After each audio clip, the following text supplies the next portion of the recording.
জীবনে অর্থনৈতিক স্বাধীনতা পেতে হলে প্রয়োজন বিনিয়োগ, আর বিনিয়োগের জন্য প্রয়োজন টাকা। টাকা আমরা মূলত কিভাবে পাই? আজকে আমরা কথা বলবো এই বিষয়গুলো নিয়ে। আমরা প্রধানত তিনভাবে টাকা পেয়ে থাকি। প্রথম পদ্ধতিটি হচ্ছে পৈতৃক সূত্রে।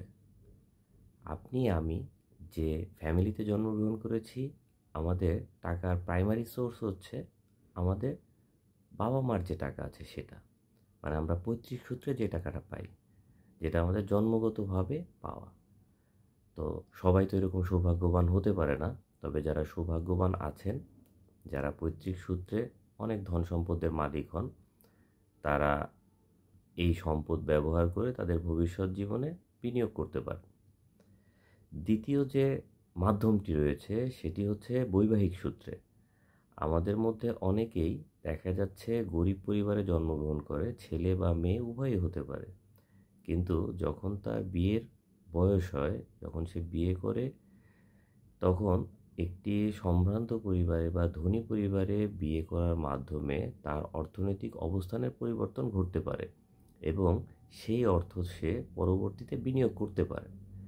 আর ৩ নাম্বার এবং সবচেয়ে প্রেস্টিজিয়াস যে ওয়েটি আছে, সেটি হচ্ছে পরিশ্রম ও মেধা খাটিয়ে উপার্জন।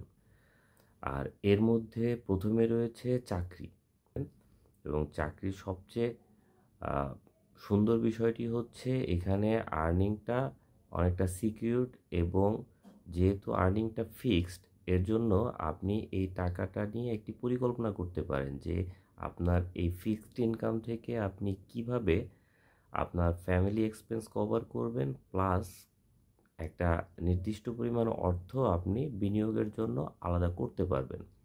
দ্বিতীয় যে মাধ্যমটি রয়েছে সেটি হচ্ছে ব্যবসা। ব্যবসা সবচেয়ে ইম্পর্টেন্ট আমাদের আর্নিং সোর্সের মধ্যে, কারণ হচ্ছে পৃথিবীর বেশিরভাগ মানুষই প্রত্যক্ষ বা পরোক্ষভাবে ব্যবসার সাথে জড়িত। যারা চাকরি করেন তারাও আলটিমেটলি একজন ব্যবসায়ীর পারপাসটাই সার্ভ করছেন চাকরির মাধ্যমে। সো ব্যবসা যদি করার সৌভাগ্য হয় কারো, ব্যবসা করার যদি ক্যাপাসিটি কারো থাকে, তাহলে আমি সাজেস্ট করব অবশ্যই আপনার কোনো না কোনো ব্যবসায় যাওয়া উচিত। চাকরি বা ব্যবসার বাইরেও আরও কিছু ওয়েতে আমরা টাকা উপার্জন করতে পারি।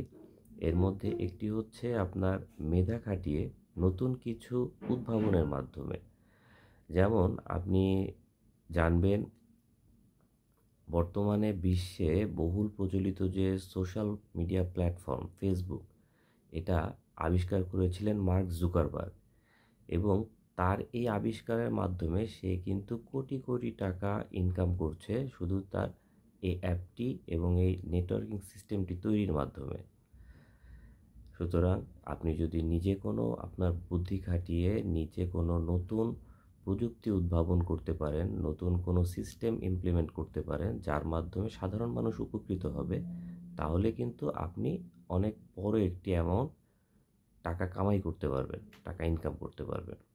এছাড়াও রয়েছে, যদি আপনি কোনো প্রতিযোগিতায় অংশগ্রহণ করেন, সেই প্রতিযোগিতায় জয়ী হয়ে আপনি কিন্তু পুরস্কার হিসেবে অনেক টাকা ইনকাম করতে পারেন। এর ৬ নাম্বার যে ওইটি রয়েছে সেটি হচ্ছে ফ্রিল্যান্সিং। বর্তমানে বাংলাদেশে অনেকেই ফ্রিল্যান্সিংয়ের মাধ্যমে প্রচুর টাকা ইনকাম করছে। এছাড়া ৭ নাম্বারে আপনি যে পয়েন্টটি রয়েছে কন্টেন্ট ক্রিয়েশন। বর্তমানে সোশ্যাল প্ল্যাটফর্মগুলোতে কন্টেন্ট ক্রিয়েট করে আপনি একটি হ্যান্ডসাম অ্যামাউন্ট উপার্জন করতে পারবেন। এরপরে রয়েছে টিচিং প্রফেশন। আপনি আপনার যদি কোনো স্কিল থেকে থাকে, সেটা অনলাইন বা অফলাইনের মাধ্যমে আপনি অন্যান্য স্টুডেন্টদের শিখিয়ে আপনার যাদের এই ধরনের স্কিল প্রয়োজন তাদের যদি আপনি এটা ট্রেন আপ করাতে পারেন, শেখাতে পারেন, টিচিং দিতে পারেন, সেক্ষেত্রে এর মাধ্যমে আপনি একটা হ্যান্ডসাম অ্যামাউন্ট উপার্জন করতে পারবেন।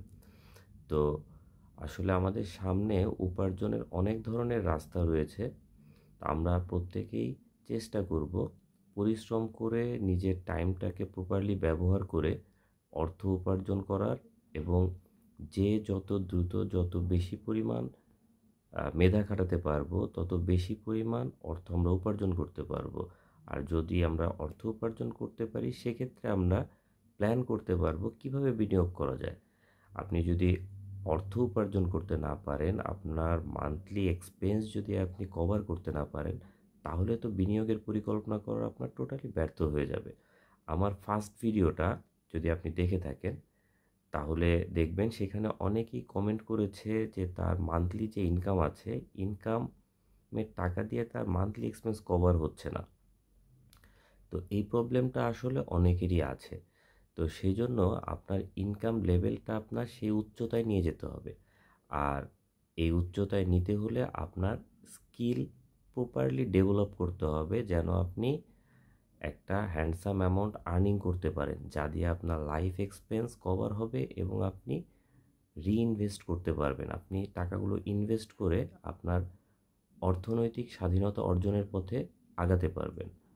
সবাইকে অসংখ্য ধন্যবাদ আমার কথাগুলো শোনার জন্য। আশা করছি আমার এই পরামর্শগুলো আপনার ভবিষ্যৎ ইনভেস্টিং লাইফে সহযোগিতা করবে। ধন্যবাদ সবাইকে।